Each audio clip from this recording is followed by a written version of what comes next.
आइए आज मैं इस वीडियो में आपको क्लास 12th साइंस कॉमर्स और आर्ट्स वाले स्टूडेंट के लिए 100 मार्क्स का जो हिंदी होता है उन 100 मार्क्स के हिंदी का जो सिलेबस होता है उस सिलेबस के बारे में मैं बताऊंगा और कौन कौन से टॉपिक से एग्जाम में क्वेश्चन पूछे जाते हैं, कितना पूछे जाते हैं, इन सब चीज़ की जानकारी देंगे इसमें।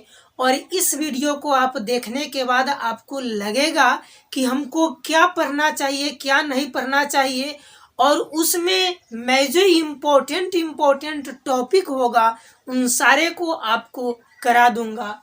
तो आइए, जैसा कि आप सभी को मालूम है कि आपका जो क्वेश्चन पेपर आने वाला है, चाहे आप इस बार एग्जाम 2023 में देने जा रहे हैं या फिर यदि आप 2024 में भी एग्जाम देंगे तो यही सिलेबस है। सिलेबस देखिए, सिलेबस कहता है कि 2 भागों में इसे बांटा जाएगा। एक है आपका ऑब्जेक्टिव और दूसरा है आपका सब्जेक्टिव। एक ऑब्जेक्टिव और दूसरा है सब्जेक्टिव। ऑब्जेक्टिव से आपको 100 क्वेश्चन दिए जाएंगे। ऑब्जेक्टिव में 100 गो क्वेश्चन रहेगा, इसमें से आपको 50 गो क्वेश्चन का आंसर देना है। कितने क्वेश्चन का? 50 क्वेश्चन का आंसर देना है। देखिए, सबसे पहले हम ऑब्जेक्टिव के बारे में बात कर लेते हैं कि 100 गो क्वेश्चन में से 50 गो क्वेश्चन, आपको 50 क्वेश्चन का आंसर देना है। 100 गो क्वेश्चन रहेगा कहाँ से? तो देखिए, क्लास 12th में एक हिंदी होता है जिसका नाम है दिगंत भाग 2। इस दिगंत भाग 2 को प्रमुख 2 भागों में बांटा गया है। एक गद्य खंड जिसको कहानी कहते हैं और पद खंड यानी कि कविता। इसमें लेसन की संख्या 13 है और इसमें भी है आपको 13 गो, यानी 13 चैप्टर इसमें, 13 चैप्टर इसमें है। और दोनों से एग्जाम में ऑब्जेक्टिव क्वेश्चन पूछे जाते हैं।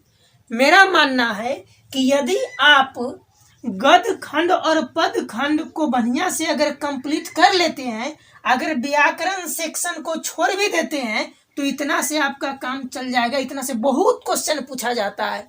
कभी कभी तो इवन होता है क्या कि 50-60 क्वेश्चन पूछ दिया जाता है इसी दोनों टॉपिक से, यानी दिगंत भाग 2 से, यानी कि गद्य खंड और पद खंड से। ऐसे आपको अगर व्याकरण अगर आपको देखना है तो व्याकरण में क्या क्या पूछता है, देखिए। वर्ण से संबंधित क्वेश्चन पूछ देगा आपसे कि बताइए क का उच्चारण स्थान क्या होगा, म का उच्चारण स्थान क्या होगा। तो इन सब का हम ट्रिक का भी वीडियो लेकर के आऊँगा, आप घबराइए मत। उसके बाद संज्ञा से क्वेश्चन पूछे जाएंगे। पूछ देगा कि चावल कौन सी संज्ञा है, सच्चाई कौन सी संज्ञा है। फिर सर्वनाम से क्वेश्चन पूछा जाएगा। विशेषण से सब देखिए रहे हैं आप कि विशेषण से क्वेश्चन तो खूब पूछा जाता है। पूछता है आपसे कि बताइए कि भारत का विशेषण क्या बनेगा, तो भारतीय बनेगा। इतिहास का क्या बनेगा। इस प्रकार से एग्जाम में क्वेश्चन पूछे जाते हैं। लगभग 4-5 क्वेश्चन विशेषण से होता है। संधि से क्वेश्चन मैट्रिक में भी पूछा जाता है, 12th में भी पूछा जाता है। समाज से भी बहुत क्वेश्चन पूछे जाते हैं। लिंग से पूछा जाता है।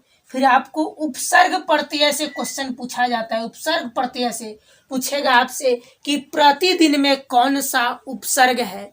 तो उपसर्ग का मतलब होता है कि जो किसी शब्द के शुरू में आएगा, अगर शुरू में आ जाएगा तो उसको बोलते हैं उपसर्ग। जैसे पूछेगा कि प्रतिदिन में कौन सा उपसर्ग है, तो प्रति उपसर्ग है। क्या है? प्रति उपसर्ग है। फिर आपसे प्रत्यय से क्वेश्चन पूछा जाएगा। प्रत्यय तो शब्द के अंतिम में होता है।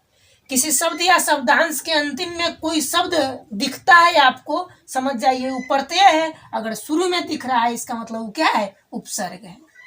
अब देखिए, पर्यायवाची शब्द जिसको समानार्थी शब्द भी बोलते हैं, यहाँ से भी क्वेश्चन पूछा जाता है। विलोम शब्द जिसको विपरीतार्थक शब्द बोलते हैं, यानी उल्टा शब्द, तो यहाँ से भी पूछे जाते हैं। पर्यायवाची शब्द भी पूछा जाता है। जैसे मैं दे देगा आपको कि बताइए कि नयन, निम्नलिखित में से नयन का पर्यायवाची शब्द है, तो आँख होता है। तो याद रखना है आपको पर्यायवाची। विलोम पूछ देगा आपको कि बताइए कि दिन का उल्टा क्या होता है। पूछ देगा सुबह का उल्टा क्या होता है, विपरीतार्थक क्या होता है, चाहे विलोम किसी भी प्रकार का शब्द आपको दे सकता है। उसके बाद अनेक शब्दों के लिए एक शब्द ही आपको देगा। यहाँ से भी क्वेश्चन पूछा जाता है, यहाँ से तो थोड़ा कम क्वेश्चन पूछा जाता है, इन सब से क्वेश्चन ज़्यादा पूछा जाता है। फिर आपसे व्याकरण में भेद वाला प्रश्न पूछा जाएगा। जैसे में आपसे क्वेश्चन पूछ देगा कि विशेषण के कितने भेद होते हैं, तो 4, कारक के कितने होते हैं, तो 8, सर्वनाम के कितने होते हैं, तो 6, संज्ञा के कितने होते हैं, तो 5। इस प्रकार के भी आपसे क्वेश्चन एग्जाम में पूछा जाता है 2-3। इसका भी मैं ट्रिक का वीडियो लेकर के आऊँगा, आपको याद करने में कोई परेशानी नहीं होगा। उसके बाद मुहावरा से संबंधित क्वेश्चन पूछा जाता है। मुहावरा से यह है आपका ऑब्जेक्टिव। इन पूरे टॉपिक से गद्यखंड, पदखंड, कविता, कहानी, व्याकरण में वर्ण, संज्ञा, सर्वनाम, विशेषण, संधि, समास, लिंग, उपसर्ग, प्रत्यय, पर्यायवाची शब्द, विलोम शब्द, अनेक शब्दों के लिए एक शब्द, व्याकरण से संबंधित भेद वाला सवाल और मुहावरा, इन पूरे टॉपिक से कुल मिला के 100 क्वेश्चन पूछे जाएंगे और 50 का ही आंसर आपको देना है। मेरा मानना है कि यदि इतना अगर आप कंप्लीट कर लेते हैं तो 100 गो क्वेश्चन अगर पूछा जाएगा तो 50 में 50 आपको कंफर्म आएगा। देखिए, हिंदी ही एक ऐसा सब्जेक्ट है जिसमें आप बहुत ही अच्छा नंबर को गेन कर सकते हैं और करता भी है स्टूडेंट्स। अब देखिए, हम बताते हैं आपको सब्जेक्टिव में। तो सब्जेक्टिव में देखिए, इस सेक्शन 1 में दिया हुआ रहेगा, जो आपका प्रश्न पत्र रहेगा वो 2 सेक्शन में बटा हुआ रहेगा। शुरू में आपको दिया हुआ रहेगा सेक्शन ए, उसमें ऑब्जेक्टिव रहेगा। उसके बाद सेक्शन बी रहेगा। जब सेक्शन बी स्टार्ट कीजिएगा, उसमें सब्जेक्टिव क्वेश्चन मिलेगा, आपको लिखने वाला आपको क्वेश्चन मिलेगा और ये सबको ओमार शीट पर घसना पड़ेगा आपको। तो देखिए, सब्जेक्टिव में जो पहला सेक्शन स्टार्ट होगा, सेक्शन बी जो आपका स्टार्ट होगा, उसमें पहला क्वेश्चन दिया जाएगा आपको निबंध से और 6 गो निबंध आपको दिया जाएगा। किसी एक निबंध का आपको आंसर देना है। 6 गो पूछेगा, किसी बार भी पूछ सकता है। कोरोना पर पूछ लेगा, पर्यावरण पर पूछ लेगा, शराबबंदी पर पूछ लेगा, दहेज प्रथा पर, कोई भी क्वेश्चन आपको 6 गो देगा और उसमें से एक क्वेश्चन का आपको आंसर देना है, 8 नंबर मिलेगा। और जो निबंध है, उन निबंध वाले क्वेश्चन का आंसर लिखने का मैं आपको ट्रिक भी बताऊंगा।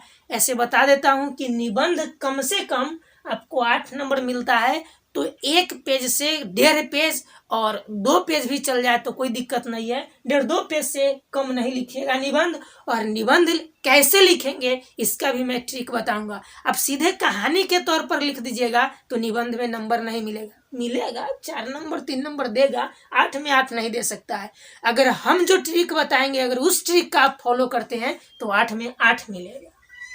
उसके बाद दूसरा, जैसे निबंध के जस्ट नीचे आपको दिया हुआ रहेगा सप्रसंग व्याख्या वाला, लाइन एक्सप्लेन वाला क्वेश्चन रहेगा आपको दिया हुआ। 4 गो क्वेश्चन रहेगा। कै गो? 4 क्वेश्चन। 2 गो क्वेश्चन आपको रहेगा गद्यखंड यानी कहानी से और 2 गो रहेगा आपको पदखंड यानी कि कविता से रहेगा। 4 गो रहेगा 2-2 गो, लेकिन उसमें से 2 का ही आंसर देना है। कोई 2 गो आप दे सकते हैं। गद्य खंड का मन है तो गद्य खंड वाला 2 गो दे दीजिए, पद खंड वाला मन कर रहा है तो पद खंड वाला दे दीजिए। कोई आप 4 में से कोई 2 गो का आंसर दे दीजिए और प्रत्येक के लिए 4 नंबर मिलता है, यानी कि कुल मिला के आपको लाइन एक्सप्लेन यानी सप्रसंग व्याख्या से आपको 8 नंबर मिलेगा। जस्ट इसके नीचे आइएगा तो आपको आवेदन पत्र मिलेगा। अब इधर लगातार 2-3 सालों से तो आवेदन पत्र ही पूछ रहा है, लेकिन हो सकता है कि पत्र लेखन भी आपके एग्जाम में पूछ दे, तो फर्क नहीं पड़ता है। दोनों में से किसी एक को आप कंप्लीट कर लीजिए, आपका कहानी हो जाएगा समाप्त। क्योंकि आवेदन पत्र या में तेले रहेगा पत्र लेखन, इस दोनों में से किसी एक को ही लिखना है। 2 गो देगा, एक को ही लिखना है, आपको 5 मार्क्स मिलेगा। 5 नंबर का पूछता है आवेदन यानी कि एप्लीकेशन। तो अगर आप आवेदन कंप्लीट कर लेते हैं तो काम चल जाएगा, क्योंकि 2 गो में से एगो ही लिखना है, तो पत्र लेखन छोड़ दीजिएगा तो ये काम चलेगा। और नहीं आप जानते हैं तो दोनों में से किसी एक का आप आंसर दे सकते हैं। देखिए, पत्र लेखन कैसन रहेगा। पत्र लेखन जो होता है वो रिलेशनशिप वाला होता है, सगे संबंधी वाला होता है। अपने मित्र के पास लिखना है, पिताजी के पास लिखना है, मामा जी के पास लिखना है, माँ के पास लिखना है, भाई के पास लिखना है, बहन के पास लिखना है, तो उस समय हम पत्र लेखन का इस्तेमाल करते हैं। और जो ऑफिस वगैरह में जो पत्र दिया जाता है उसे हम लोग बोलते हैं आवेदन पत्र। कौन सा पत्र बोलते हैं? आवेदन पत्र। और आवेदन पत्र के जस्ट नीचे आपको चौथा नंबर में क्वेश्चन रहेगा लघु उत्तरीय प्रश्न, जो कि आपको गद्य खंड और पद खंड, कविता और कहानी दोनों से आपको 10 क्वेश्चन दिए जाएंगे। 10 क्वेश्चन 2 नंबर वाला 10 गो क्वेश्चन दिया जाएगा आपको। 5 गो का ही आंसर देना है, 10 नंबर मिले। उसके बाद देखिए दीर्घ उत्तरीय प्रश्न है। जस्ट 4 नंबर वाला के जस्ट नीचे आपको क्वेश्चन नंबर 5 में रहेगा दीर्घ उत्तरीय प्रश्न। और दीर्घ उत्तरीय प्रश्न 6 गो पूछा जाएगा और 3 गो का ही आंसर देना है। ये 5 नंबर वाला रहेगा। दीर्घ उत्तरीय प्रश्न जो रहेगा आपको एग्जाम में 5 नंबर वाला रहेगा। 3 का आंसर आपको देना है। आपको 1 के लिए 5 नंबर मिलता है, यानी कि 5 या 15 नंबर आपको मिलेगा दीर्घ उत्तरीय प्रश्न से। और दीर्घ उत्तरीय प्रश्न में सवाल कभी सारांश से रहेगा, आपको पद खंड और गद्य खंड दोनों से रहता है दीर्घ उत्तरीय प्रश्न में। कभी सारांश पूछेगा, केंद्रीय भाव रहेगा दिया हुआ, चाहे पूछेगा कि उसने कहा था कहानी का संक्षिप्त विवरण लिखे, विवरण से संबंधित क्वेश्चन दे सकता है। पद खंड और गद्य खंड दोनों से आपका रहेगा दीर्घ उत्तरीय प्रश्न। जस्ट इसके नीचे आइएगा आपको तो क्वेश्चन नंबर 6 और लास्ट में आपको दिया हुआ रहेगा संक्षेपण। संक्षेपण रहेगा, आपको 2 गो संक्षेपण का क्वेश्चन देगा, 1 ही का आंसर लिखना है। 2 गो देगा, आपको 1 का आंसर लिखना है और आपको 1 का आंसर लिखेगा। 4 मार्क्स का यह पूछा जाता है। तो यह कुल मिला के आपका था पूरा हिंदी का सिलेबस। आइए सबसे पहले मैं आपको सब्जेक्टिव में आता हूँ, इधर आपको हम कंप्लीट करवा देते हैं। कल आपको हम पढ़ाएंगे निबंध के बारे में। किसके बारे में? निबंध के बारे में पढ़ाएंगे, क्योंकि यह 8 नंबर का पूछा जाता है। और निबंध के बाद धीरे धीरे हम बढ़ेंगे।